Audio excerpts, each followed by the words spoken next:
तो तुम बहुत गंभीर हो जाओ, आज कृपा की वर्षा हो रही, जवाब देना नहीं उचित है, पान करना उचित, उनकी उस कृपा का पान करो।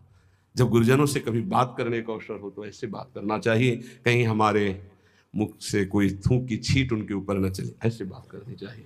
बहुत सावधानी से गुरुजनों का सेवन किया जाता है, तो गुरुजनों में ही लाडली जो दिखाई देने लगती है। हम गुरुजनों को बहुत बहुत संत मानते हैं, इसके आगे हमारी दृष्टि है, और उसमें भी कुछ प्रश्नवाचक चिन्ह रख के संत मानते हैं।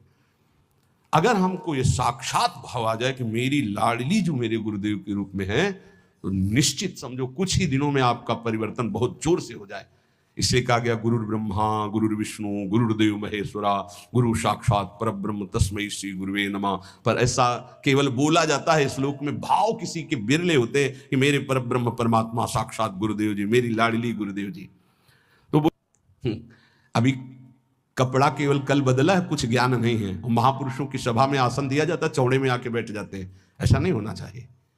गुरुजनों की, बड़े जनों की जहां आसन मिलता है, उस आसन को माथा रखकर प्रणाम करके समेट कर बैठा जाता है, उसे समेट कर रख दिया, हाथ जोड़कर बैठ गए। इस परीक्षा होती है कि आप कितने योग्य उपासक हैं। वयोवृद्ध और सिद्धों की बात जाने दो, लेकिन साधक को चाहिए कि अगर सभा में गुरुजनों की या पूज्य जनों की सभा में आसन मिले तो आसन पे नहीं बैठना चाहिए, तत्काल उस आसन को प्रणाम करके समेट कर रखा जाए और जमीन पे बैठा जाए, या अन्य उस आसन विशेष जो आसन दिया गया उस पे नहीं, उसका कोना पकड़कर धीरे से हटा के फिर ऐसे। ये महापुरुष जन इसको देखते हैं, ऐसे बड़ी प्रवीणता से देखते हैं।